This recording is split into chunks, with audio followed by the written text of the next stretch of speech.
Welcome to the workshop.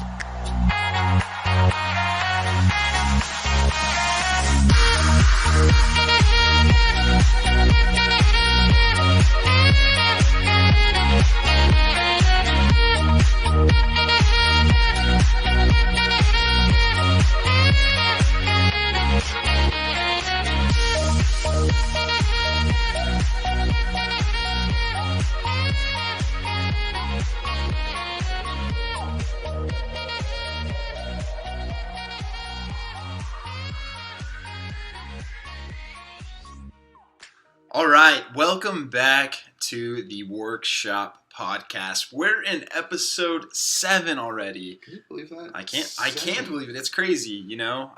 We've been doing this for 7 weeks straight, and with a little hiccup a couple weeks ago. But hey, 7 weeks straight. We're committed. We're getting things going. We're already, figuring it out and working towards fulfilling our vision for this podcast in the future, which is awesome. But yeah, Matt, I'm glad you're here. I'm glad that I made it here because this was really far for me to travel to record this podcast. But no, I'm glad you're here. In your office, yeah, at your house. I work here at this desk every day.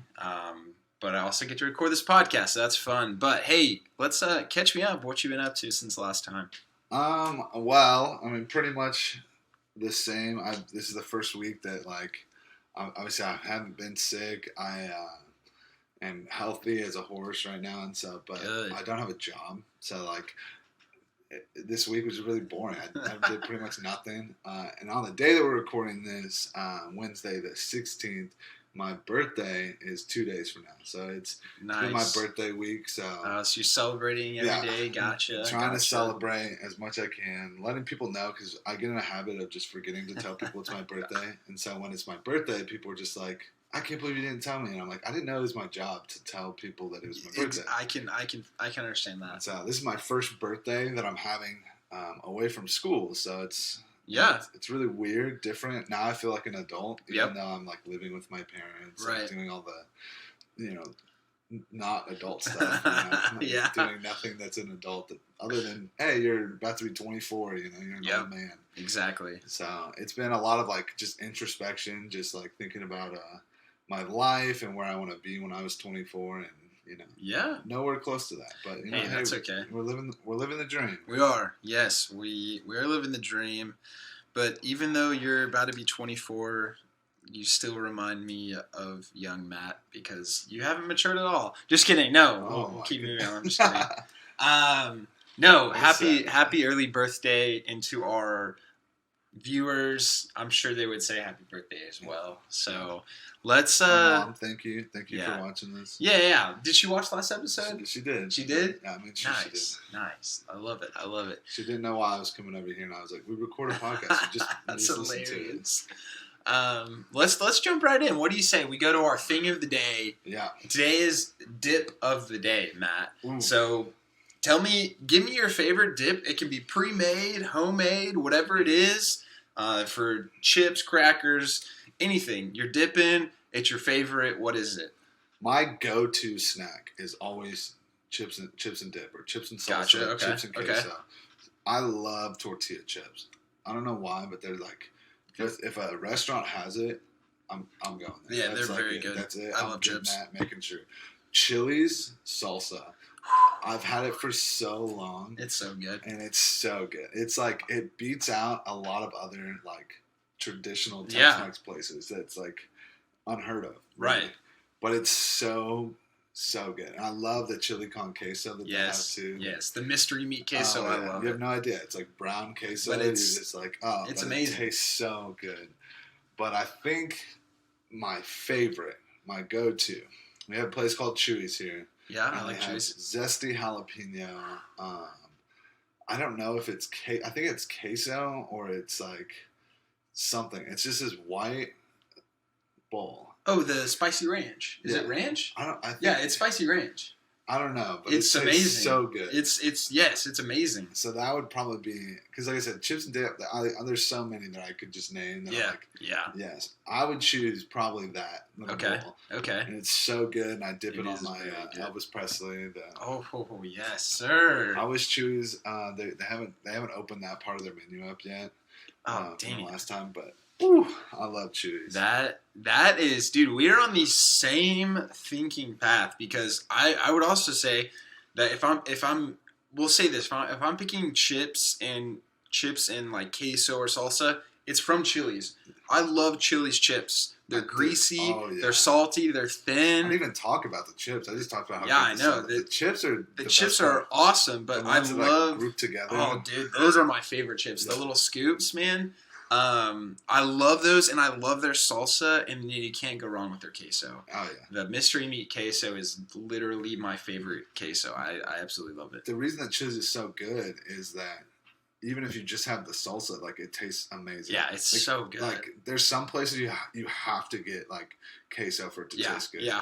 But their chips are just so good. Their salsa is just so good. Yes. You don't even need to get the $5 extra to get the queso. You're exactly right. But I do. I do as well. I'm like, you have to. And at most places, you have to salt the chips again because they're just so bland. Sometimes you have to salt the salsa because it just tastes like tomato water, but not at Chili's. They do it right. And Chili's, if you're listening, somehow, some way, yes, I would love to be sponsored.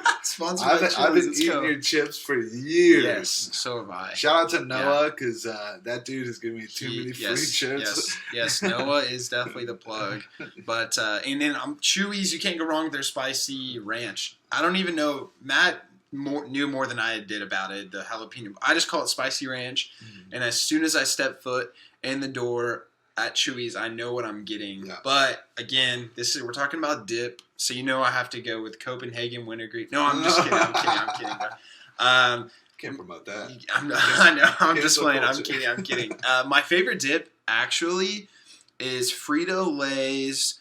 What do they call it? French onion dip. Yeah. The French onion dip. It's the white. It's got those chunky fake onions. But it's so good. That's my favorite chip dip. I could eat it with any chips. My favorite combination is nacho cheese Doritos and French onion dip. That's exactly what I was going to say. Fritos scoops, just get more dip than you need. So basically, you're eating it with a spoon. Oh yeah. But that's my favorite dip. I completely agree with you on Chewy's and Chili's. The way they do the chips and dip and chips and salsa, whatever you call it, is phenomenal. But I think I'm going to lock in my answer at French onion dip, but I have an honorable mention, okay? And I say this in honorable mention because they don't always have it. But Sam's Choice at Walmart, it's like the Walmart's it's great value basically, but it's like higher end. Yeah. It's Sam's Choice, bacon and cheese. I don't know what they call it. I just tell my mom get the bacon and cheese dip, but it's like bacon and cheese French onion dip, I think, and it comes in this tray. And it's very good, but they don't always have it. And I'm sure I can make it myself with the French onion dip I like and just put bacon bits. But that's an honorable mention because I haven't seen it in a while. But it's also very good, and I can eat it. Sounds good. I mean, you put bacon and cheese in anything. Yeah. It's good. It's the American way, let's be real. It's the American way. I feel it. I actually put cheese and bacon in my chicken fried rice today. Oh, wow. Which is off topic. Sounds weird. That sounds interesting, but I think I'd love it. So good. Yeah, I think I would love it. That sounds awesome. So I know it's traditionally an Asian dish, but you made it in American. We'll call it Oklahoma fried rice. That's what we'll call it. Me and you and people listening will know what that is, but no one else will. Okay. I use Mexican fajita meat also. Chicken, wow. Mexican fajita chicken. Okay. Put it on there. That's you're really making it kind of like Oklahoma fried rice. It was so good. Well, it's because we made fajitas the other day, and then today I was like, ooh, I want to make some really nice rice. Okay. And so I made some really nice rice, grilled it, made it perfect. That sounds incredible. I was like, I gotta have meat because I just can't. Yeah, no, you can't just have rice. So I didn't want to cook more chicken because we had a huge container full of fajita meat, and I was like, makes sense. I'll just throw that on there. Yeah. That sounds amazing. So Oklahoma fried rice, remember it, never forget it. Yeah, Oklahoma Fried Rice. No, I'm just kidding. You're listening. Oh my gosh, you're crazy. But hey, dude, let's dive into it. What do you think? So we're on the season 1. We call it the workshop, and then our podcast is Unqualified Experience, where we just talk about things that we're totally unqualified to talk about. But we want to start a community and build a platform of people who are in the same boat. Who just want their voice heard. Yeah, who want their voice heard, and they have a lot of great ideas, and it's about time they get shared. And so that's really what this place is about. But episode 7 of the workshop, I'm calling it Duct Tape. Okay. And I want this tool in my workshop because it has so many different uses. But I want to get back to the beginning. So duct tape, unlike the brand Duck, D-U-C-K tape, it's actually called Duct Tape with D-U-C-T. Ducts as in air ducts that run through buildings and houses and, send out your air conditioning. Are you sure you're not bamboozling me right now? I'm not bamboozling. This is 100% real. And this duct tape is used to tape those ducts so there's no holes, so air can't leak through and seep through. But now that's what it's originally used for. Now it's really used for like a plethora of things. What's the saying? If it moves and it shouldn't, use duct tape. If it should move and it doesn't, use WD-40. Yeah. That's kind of like the saying. And that's really true. I mean, people use duct tape for everything. I remember duct taping my shoes as a kid. My parents were like, I'll just buy you new shoes. And I was like, I love these shoes. I can't get rid of these shoes. So I just duct tape the front of them, Like the little flaps. Yeah, you're exactly right, man. I think every kid kind of does that. I mean, use duct tape for everything. I remember duct taping like playing cards to my bike to make it sound like a motorcycle. Yeah. There's just tons of stuff. Kids can use it. Adults can use it. It's used for everything. But what I want to use our duct tape for is to mend relationships, okay? And so we'll kind of dive into that in a second, but I have just kind of like a visual reference that doesn't necessarily have to do with duct tape, but I think we can play with it, right? So as a kid, I was taught, and this is kind of about like our own heart, but it can be used to other people. You cut out a piece of paper into a shape of a heart, and then you look at it, you write stuff down like about yourself, and then you take that heart and you just crumble it up, right? And so at first it was this pure heart, and now it's crumbled. And when you open it back up, and you open it back up all the way, it's this heart shape, but it has these ripples, and it's been crumbled, and parts of it are starting to tear. And the idea of this activity and kind of what stuck to me is that you start out with a pure heart as a kid, and as you grow older and you meet different people and you go through different experiences, your heart kind of crumbles a little bit, and it tears and it ripples, and it never quite gets the same until you may add something to it. And I think for this example, what we're going to work through is duct tape. You start duct taping parts together, and it looks a little bit flatter in places, and maybe you can duct tape all of it, and now it's this kind of pure shape again until you go through something else and it crumbles a little bit more. And so that's just kind of the picture I wanted to paint while we're kind of working through this duct tape. But really, Matt, I want to hear from you is what do you use besides duct tape? And we'll go metaphorical here because we always bring that up. But what do you use, and what are kind of the things you do to maybe mend relationships? And maybe it's, and also I want to include this, and maybe it's using duct tape on yourself to mend a relationship, or in your eyes trying to mend a relationship. So stuff like that, man. Just kind of walk me through your thinking, and we'll kind of just talk about it. Yeah, no, I think first off, like I say every week, like I love these talking points. Yeah. And duct tape, like you said, is so versatile. It's so just, you can use it for so many things, and like you were saying, like we've used it for just everything you can possibly think of. You're like, just shove some duct. That is one of my dad's favorite things to say. It's just like, just get the duct tape. Like we can just throw that on there. Oh yeah. I'm like, Dad, we can't fix everything with duct tape, and he's like, no, you can fix everything. And so when it comes to using this as an analogy for mending relationships, I think that's powerful because for me, I would say forgiveness, and I know there's like a huge connotation for like the Christian side of things, like how Jesus forgave us. Right. And obviously we somehow always bring up Jesus in these podcasts. Yeah. And so, like, of course, there's that aspect to it. But I'm just saying, like, having the heart to really just, like, forgive somebody, to really just, like, let go of hurt, to let go of this guilt, shame, whatever, and not only just with them, but also with yourself. Like, like you were saying, like, sometimes you need to duct tape yourself. And to me, my duct tape is this forgiveness piece, and being able to really just be able to say, hey, like, not just saying sorry, but just really being like, hey, like, I'm not going to let this affect me anymore. I'm not going to let this hold on to me anymore. Right. And then also the same way when you have to forgive somebody else, it's saying, hey, I'm not going to let your hurt me. And, and like our pastor said, actually, it's really funny that we did this. Our pastor talked a lot about forgiveness this last weekend. Right. He told a story through a Beautiful Day in the Neighborhood with Tom Hanks, and talked about forgiveness. And I'm going to probably misquote this, but one of the things he talked about was just that unforgiveness is like doing time, like in a jail cell for somebody else's crime. Yeah. And that's what it is. And if you're just holding on to this grudge, you're holding on to this unforgiveness, you're really just hurting yourself. Like, that person may not even think about it. That person is probably not even worried about it. They're probably not just sitting there thinking in their room, like, oh man, I hurt Bradley. I need to forgive him. No. And so really it's just this opportunity for you to just really just say, hey, like, I'm going to mend this relationship.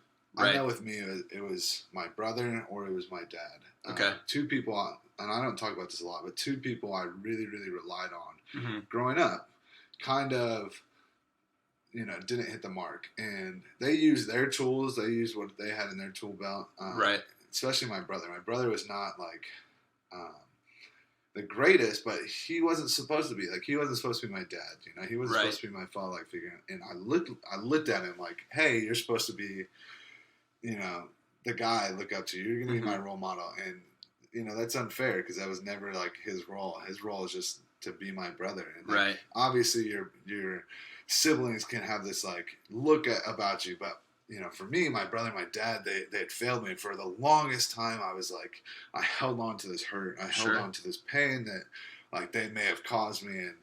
And I remember one day hearing a message similar to what we did Sunday and just saying, man, I think it's about time. And now my relationship with my dad and my brother are, like, amazing. And I'm not going to say that's going to happen every time. Right. But in my instance, it happened, and it's completely changed. It's me and my brother, we talk about, like, once a week. Yeah. Maybe sometimes twice a month or something. If those are, like, the bad days, or the bad weeks. But, like, dude's incredible. He's an encourager. He may not be, like, we may not have the same values or same beliefs, but this guy, I've learned so much about him. He's matured. He's grown. He's became, like, really a man, and he's a dad. He has he's leading his son to be, an incredible person, and, like, just seeing all this, like, life change. It's like I would have never got that if I was still holding on to this hurt, this anger, and not being able to. In the same way with my dad, like, I live with my parents now, and, like, my relationship with my dad is, like, incredible. I literally, like, I don't know what I would do without my dad now. Yeah, and that's something that, like, is rare because there's so many people who grow up without their dad. They grow up hurting because they don't have a father in the household, and so, for me, it's this forgiveness piece of being able to say, like, hey, it's not about what they did. It's not about this. It's about letting go and saying, hey, like, I'm no longer going to let what they did affect me and what they did hurt me. Forgiveness isn't saying, like, hey, what they did was okay. Right. It's saying, hey, I'm not going to let it affect me. I'm not going to let it hurt me anymore. Yeah. No, that's good. I like that a lot. And I think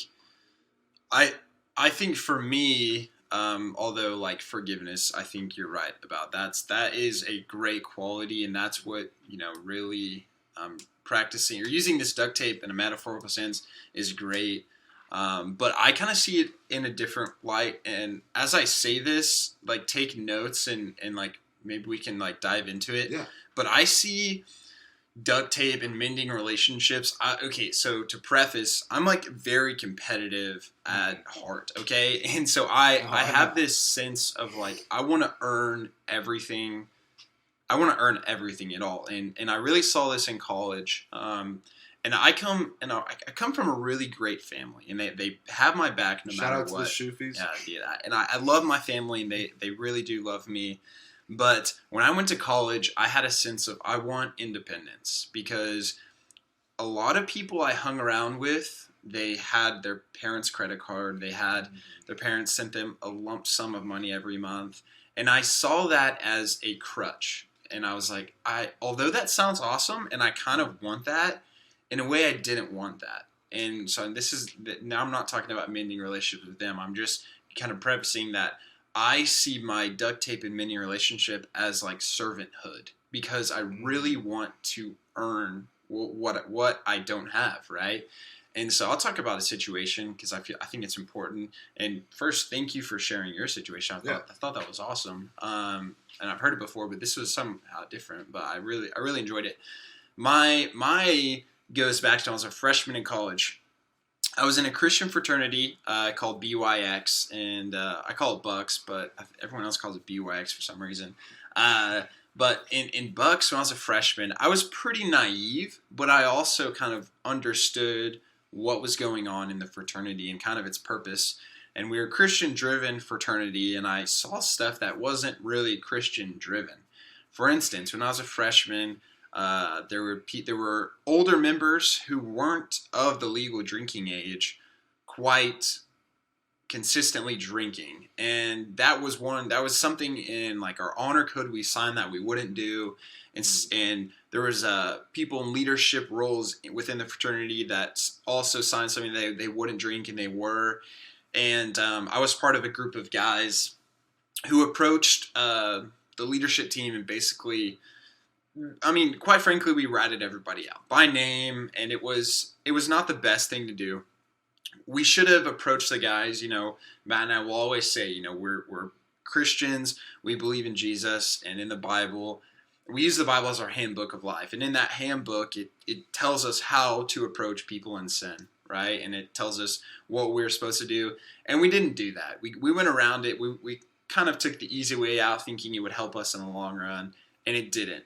The three other guys that went with me to tell the officers, they kind of got lucky because when they went to leadership and when we went to them, word got out that it was me who became the rat in the fraternity and that I wasn't to be trusted with secret information, or I wasn't the person who would be included in those extracurricular activities. And it really hurt me because in my mind, I was doing what was right, but also it wasn't even me.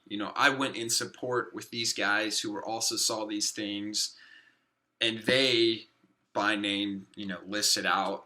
But I think of it as a win now because it really kind of changed the culture. But at the time, I lost a lot of relationships and lost a lot of trust between other people because of this. And so moving to my sophomore year, I wanted to be president of the fraternity. That's what I wanted more than anything. And so I set it out as my priority to prove to everyone else in the fraternity that I could be the president. And I did stuff like, I showed up to every event we had. I was the first one there, and I wanted to be the last one to leave. I talked to everybody. I tried to get to know people that I didn't know. I was just doing all of these things kind of like in servanthood, or what I thought was servanthood at the time, to try to mend those relationships. And maybe they weren't perfect, but people started noticing, right? And it kind of seemed like they started to get jealous, right? Because let's be real, they weren't following the rules, but they were kind of doing stuff for attention, right? I mean, I think that's what they were doing. They wanted to be seen as like the cool kids in the fraternity, and it kind of became cool to be a servant in the chapter and go above and beyond what you're supposed to do. And I don't think that's because of me. I think that's honestly because they were jealous that I was kind of getting recognition and they weren't. But that's besides the point. But and all said and done, I think a way for me to mend relationships and what has worked for me is this idea of like serving other people. And I'm not a grudgeful person. I do hold grudges, don't get me wrong, but that's not like who I am. Like if somebody wrongs me, in the moment I get upset, but I'm over it within a day. And that's how I am, you know, like you know me, we have a group of guys who play games and we all get real mad at each other in the moment, but it's like next day or even next game. It's like we're in a new game. Let's keep going. At the end of the day we're still going to be friends, right? But yeah, and so I think that's it for me. And like I said, like I don't know if that made any sense or if that. No, I think servanthood is a really good way. I think they both kind of partner with each other. Yeah. Well, and I think also while you were talking, servanthood, I think really closely ties into selflessness. Yeah. Which is like the number one thing. And it's something I was taught. It's like the number one thing that builds relationships. The number one thing is being selfless. It's like having selfless love for somebody is the highest form of love that you can have for them. Like it's being able to do something and not expect anything out of it in return. And I think that your view of servanthood, and I think again closely relates to selflessness, and I think that was the idea. It wasn't for attention in your case, you know, it wasn't for like, hey, like you know, I'm going to do this so that I can get this. It was true selflessness and saying, hey, like, there's things that need to be worked on. There's things that need to be fixed. There's things that need, and I think that when it comes to relationships, when it comes to maintaining relationships, I think that's so important when you say, hey, like, how can we fix this? How can we deal with this issue? You know, there's often like red flags, or often I call them orange flags, when they're not real. Like they're like, hey, this is not good, but it's not necessarily like a deal breaker. Right. So like orange obviously being like the next shade down from red, it's saying like, hey, like this looks bad. And it's not like a yellow, which is like caution. It's like a little more deeper. And so you say, you know, like there's these red flags that come in, or orange flags that come in, and you say like, oh, okay, like how can we work to fix these? How can we work to deal with this? And so your view of mending it through that lens, I think is incredible. And your story again with your fraternity, my former fraternity. But I don't have to claim it because I left. But I think that, you know, I've heard this story before, and you know, understanding that, man, like it's like again tying both of ours together. Like it's so easy to be like to hold grudges against the other three people who were there, or like you know.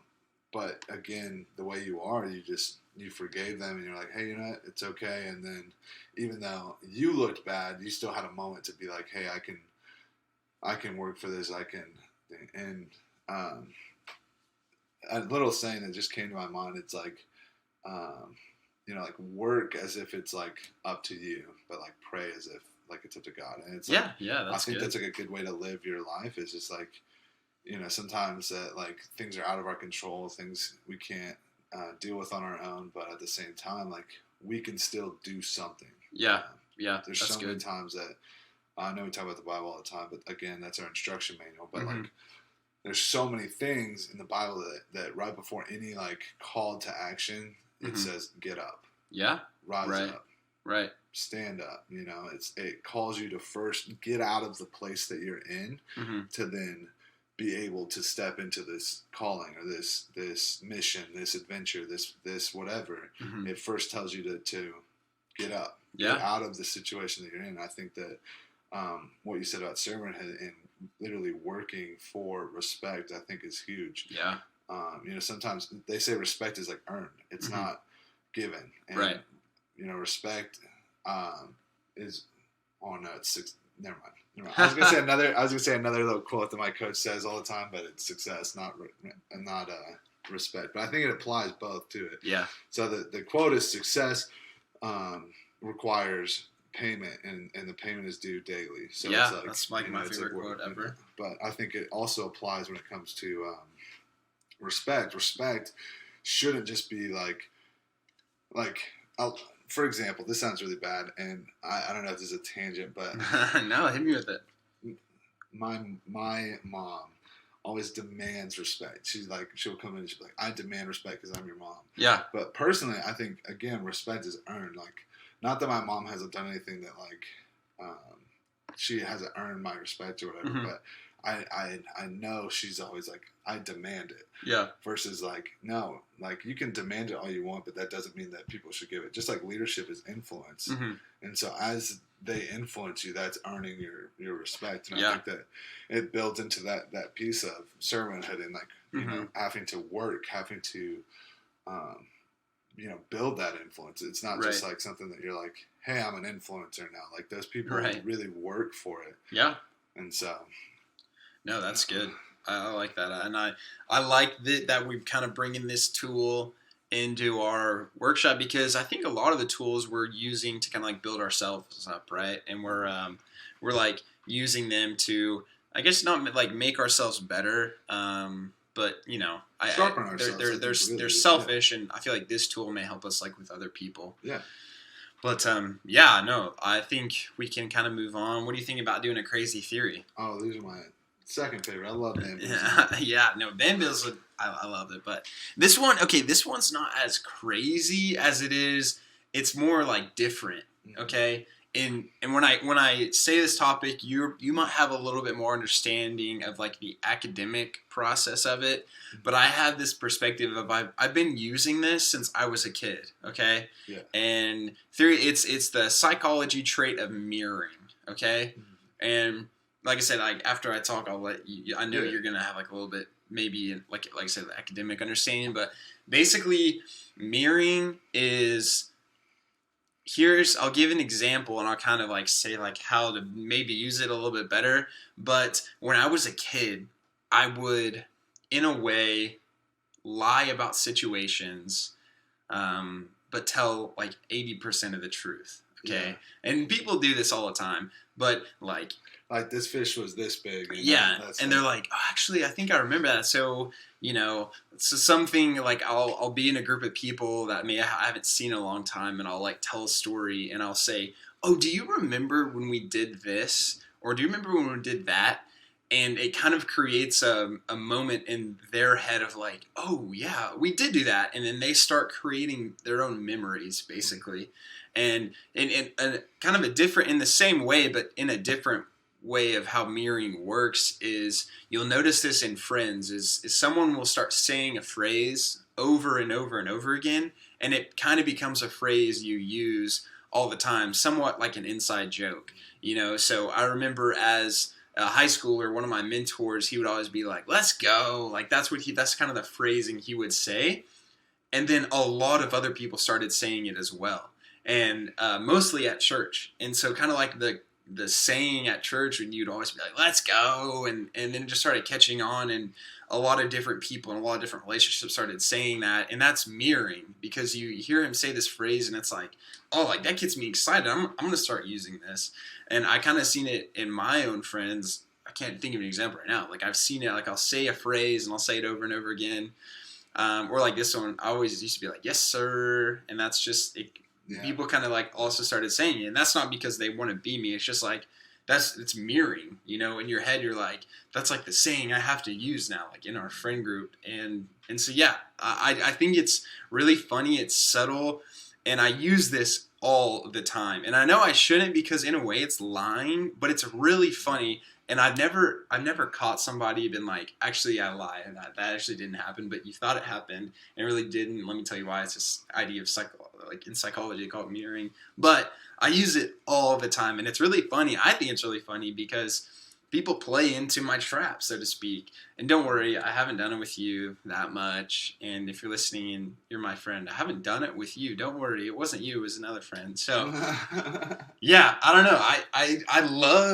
I love it. I practice this all the time, but let me know what you think. No, I think this is a really interesting topic. For those who don't know, I did study psychology. Psychology is one of my majors, and so I mean the academic side of things. Really, mirroring is just like influence. It's this this sphere of influence that you surround yourself with that like you become naturally more like. So the more people that you get close to, the more role models, more mentors, the more of these ideas will then mirror into you. They'll reflect back into you, and you'll see this all the time. Yeah, which is it's super funny to think about because like we just have a natural tendency to want to be like the people that we admire. That we like. You'll see it in celebrities. You'll see it in like you said, your pastor, your mentor.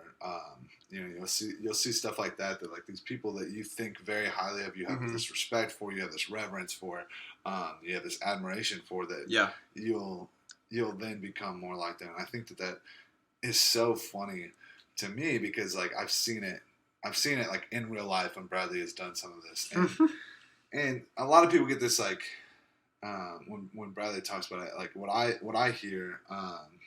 And I don't know if you guys are thinking this, but like there's a form of manipulation when it comes to this, which is like the negative side of things.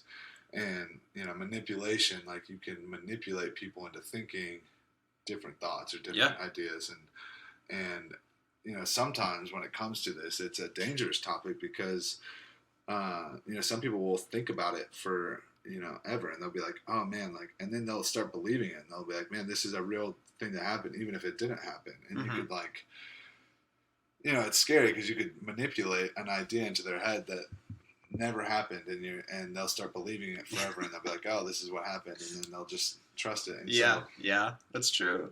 Scary thoughts. However, I think it's really interesting. So my spin on it is when you get close to somebody, when you get and watch for those things. Watch for the things those inside jokes that tend to happen.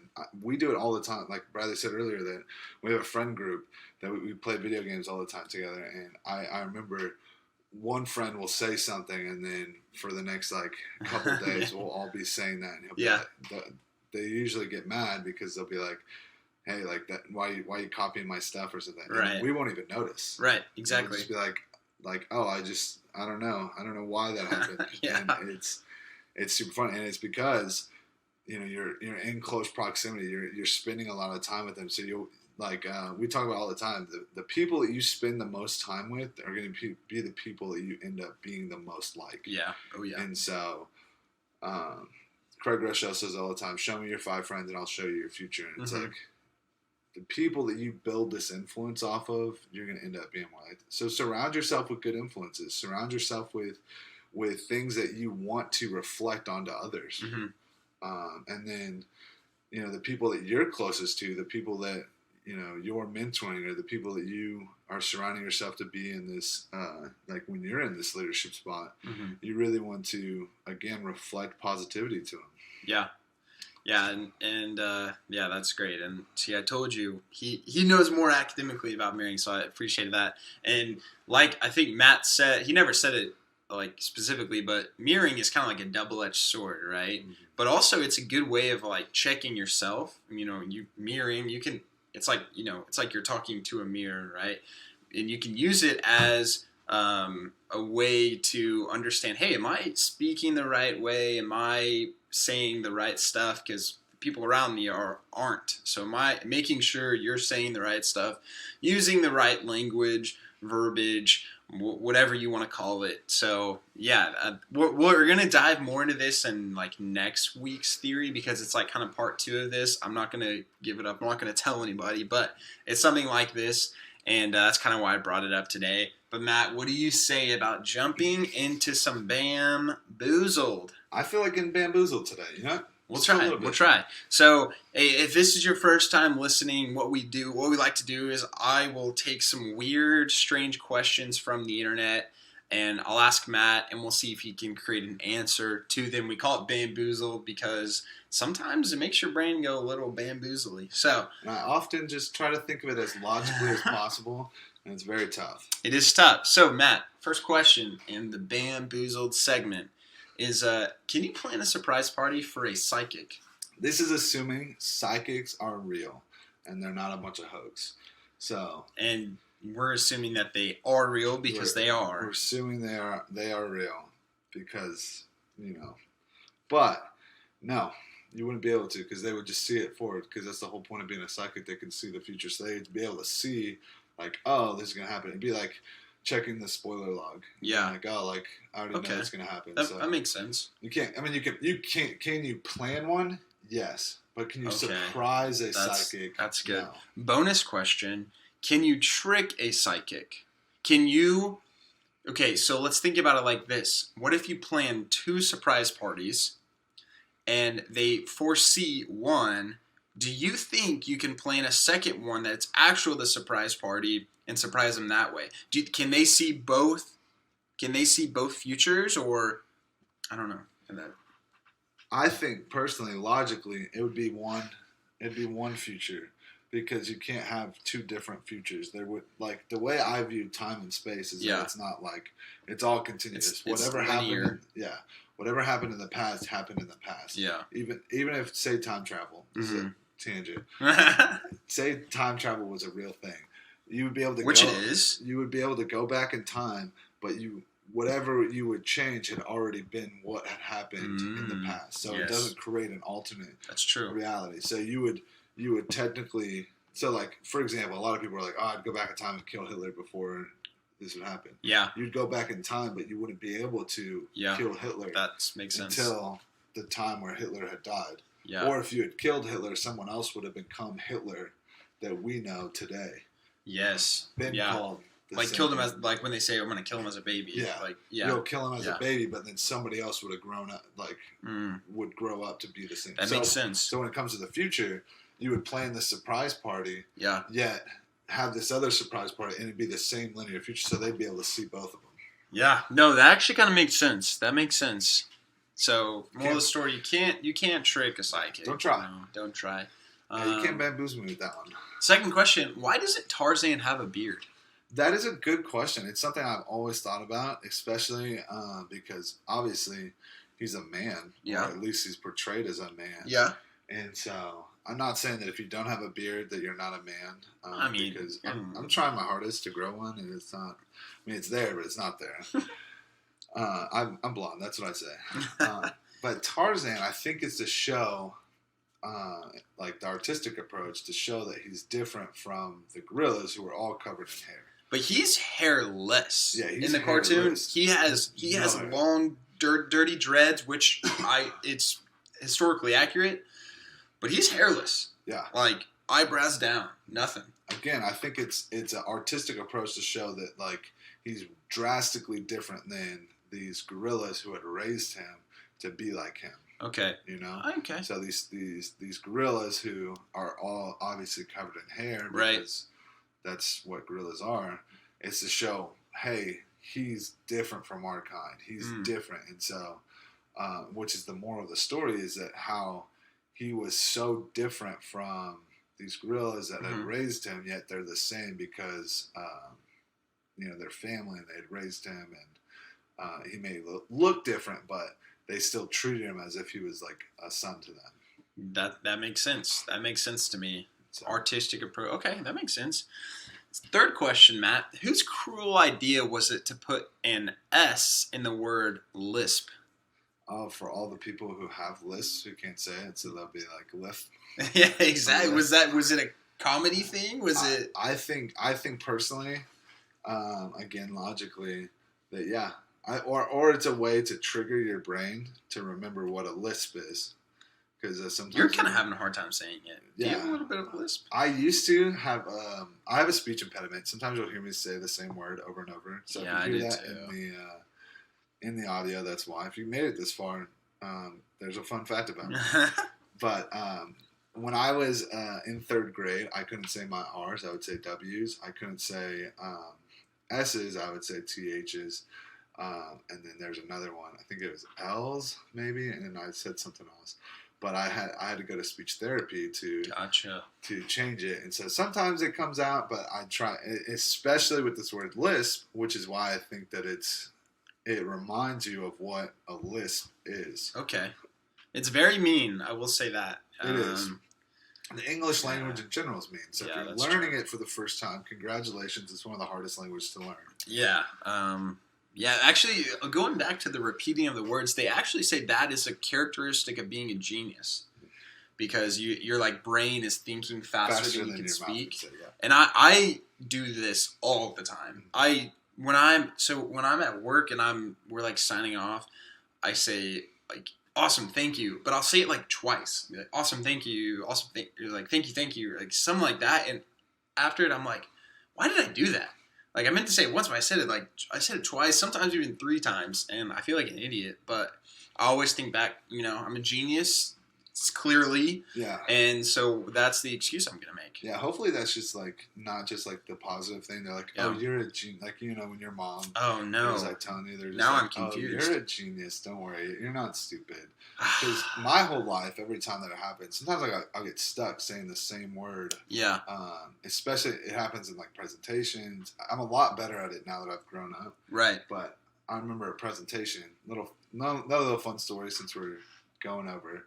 I remember doing a presentation, and obviously you have to memorize what you're saying. You have note cards, and so I'm an introvert. I love people's attention, but I love when it's just like myself. And so I just get super nervous in front of people. And I don't even remember what the presentation was about, but I remember saying the same word like 30 times. And everybody just was looking at me, and I just couldn't stop.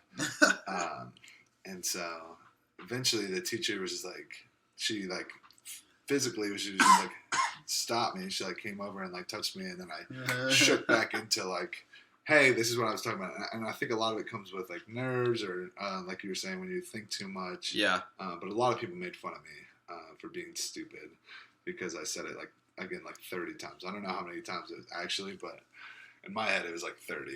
It probably was twice, and you're just overthinking. Yeah, maybe that's anxiety. You're let's move on to number 4. This one's interesting. If someone owns a piece of land, do they own it all the way to the center of the earth? So you're asking if they own the land, do they own just the top part of it? So like the top, the surface, the outer core, or do they own in a big vertical horizontal? I would say it would be all the way down to the Earth's core, but there's no way you could really like measure that, obviously, and be like, or keep that from happening. You might be able to because you can dig as deep as you want in some instances. I know some like cities have laws against like, hey, you can't dig because of like pipeline or water structures and stuff like that. But I know that technically you own.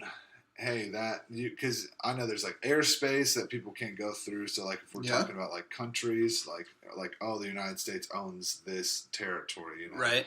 They can't have people just like fly over them without them being like, hey, like we're here and we're so and so, or like, so that's a horizontal in the air. So I would assume it's also the same. They can't like dig underneath, which if they had the technology to, the mole people. The mole people. So you're saying yes? Yes. Okay. Interesting. Okay. I don't know what my answer. Do you want to know a fun fact? Because we're saying a bunch of fun facts. Yeah. So Neil deGrasse Tyson, you know who that is? Yeah. I saw this on Twitter. He said he was talking about if you drilled from right here, like through the Earth to the other side, like what would happen? And he said, without theory, what would actually happen is you would drill as far as you can and you would eventually burn up and die. Yeah. But he said, in theory, if you drilled all the way from here to the other side of the earth, wherever that is, you jump through the hole, you would go so fast. But when you started approaching the surface to the other side, you would slow down to the point where you could just stand up and stop yourself. Because that's how gravity works through the earth. How crazy is that? Yeah, no, I think that'd be really cool. You would go like in the middle. You would literally be going at the speed of light, and then when you'd approach the surface, you would slow down at a speed to where when you reach the surface, you would just stop.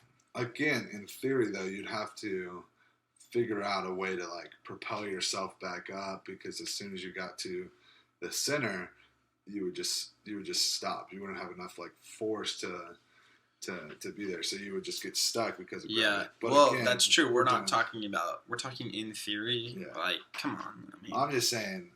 Neil deGrasse, he's a genius, obviously. yeah, he's like as smart as me because I have a stutter. So exactly. We already proved that. Proved that earlier. But yeah, you're saying so you would own all vertically and horizontally. Yes, okay. You own whatever cool. your plot is.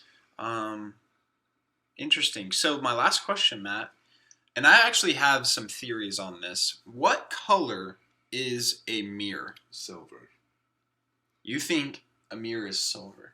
Because that way you can see back. Because if you look at other silver things, like pure silver, it reflects back and it shows reflections. So Matt, let me ask you this question. My phone, when it's turned off, I can see my reflection, right? Yeah. And I'm positive that is a black screen underneath. Is your phone a mirror though? You can see your reflection. Sure. Yes, because it bounces off the light. Because your reflection is basically just light that bounces off a surface that then shows off. So what we're saying, there's a prismatic effect off of the color silver that projects the exact picture. Yeah. So you're saying silver? I'm saying silver. I'm locking that in. See, I've come up with my own color. I want to hear it. It's called chromatic is the color. Okay. Is this a real color or is this not a real? No, this is the color I made up to distinguish the exact color of the mirror. Yeah. And I've came up with this, I think I was a 6th grader. And I say this because when I looked at a mirror, I also thought it was silver. Mm-hmm. And then it wasn't my mom. Somebody I knew was driving a silver car at the time. And I went up to the silver car and I looked and I said, that's not a mirror. And so I created my own color to describe the color of a mirror in case anyone ever asked me. I think it's chromatic. Maybe it's something else. But it was along the same lines of something matic. I don't know. But I don't think it's silver. I like your logical thinking, but I'm going to say chromatic because I think silver is an element, not as a color, because when you see the color silver, it's not as reflective. But we're going to say, I'm going to go with mine. I like yours, kind of, but I'm going to go with mine. Okay. No, I like it. And, I mean, silver is just I don't remember.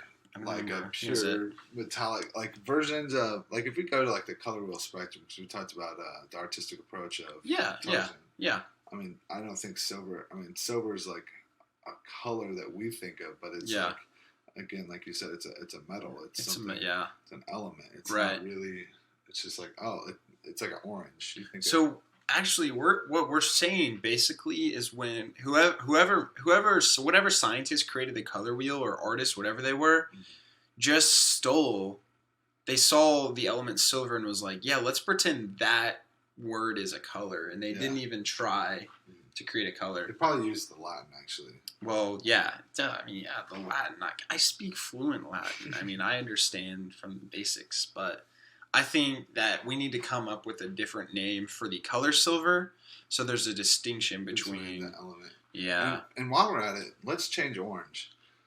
Why? Because it's orange or an orange fruit. Yeah, no, I know. It's weak. I mean, when whoever first discovered the orange as a fruit just took the easy way out and was like, that looks like that's the color. Like we're going to name it. Yeah. That'd be like if I ate a banana, like, what are you eating? Exactly. I'm eating a yellow. I'm eating a yellow. Yeah, I'm eating a yellow, you know? You ever had a yellow before? No.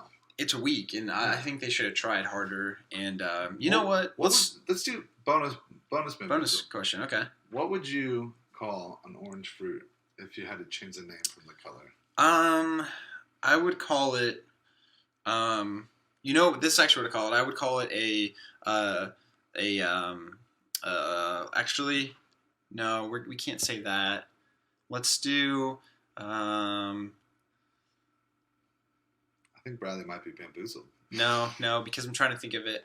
Here's what I'm trying to thought. We should change the name orange to a mathematical equation, right? Okay. Just like Elon Musk did to his kid. Yeah. It's like a mathematical equation. That's what we should start. We should call things that were the easy way out in the color. So, we'll call orange is y equals mx plus b. Yeah. You know, that's what we're gonna call the formula for the slope of a line. Yeah, and it makes sense if you think about it. Yeah. If you make sense, orange falls 4 different slopes. Yeah. 4 different slopes. Yeah. Most oranges are pretty close to a perfect circle if you cut it in half. Oh, so, yeah. And also, if we're gonna do that, we should just teach mathematics based off the shape of fruits. Exactly. So that just makes sense. Seriously, okay, we need to start airing this podcast into the public school system because clearly we know more than... We need to teach the education of the world. We know more than anyone who's created anything because they were just lazy. And we stuttered. We stuttered, so we have to be a genius. That's what they say. That's what they've been saying since the beginning of time. So, yeah. My answer, I like tangerines, which are similar to oranges. Yeah, okay. And I would just name it based off of it. A tangerine. And so I don't know why they didn't do that. You call it like, okay, because tangerines, they're smaller, so you just call them big tangerines. Yeah. It's not an orange, it's just a big tangerine. Yeah. And they're basically the same fruit. Yeah. They say like, like a mandarin or something, whatever the other. Yeah, mandarin orange, yeah. Why can't you just be like a mandarin? Tangerine. Yeah. Or a bigger one. Or... I don't know if it... Okay, when you said that, I was like, oh, it's a Chinese orange. That's probably not true. But like you just call it like it's an American tangerine. Or like it's a European tangerine. Yeah, they're just bigger. Texas. Everything's bigger in Texas. It's a Texas tangerine. Texas tangerine, yeah. Dude, we just made a breakthrough in science. I think we get a Nobel Prize. Yeah. I don't know if they just like hand those out like they do participation awards, but I think after this podcast, if you've made it this far, just go ahead and nominate us and put our names walk away. Let's say some of this genius, scholastic, whatever you want to call it, for the next time. Thinking for the next time. I say we wrap this thing up. And this is my last podcast as a 23-year-old. Well, this is Matt's last podcast. You heard it here first, folks. Hey, thanks for listening. I hope you go back and check out the rest of the podcasts we've made. And also check out our blog. You can find it at unqualifiedinformation.com. Thanks for joining us this time. We will see you next, or I will see you next time. We'll see you guys next time. Thanks for listening.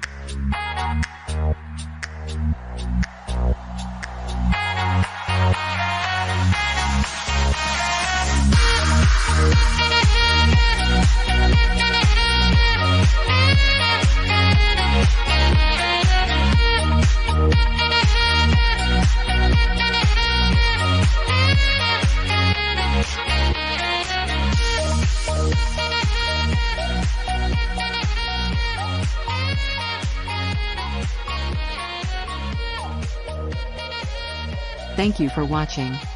Now let's get building.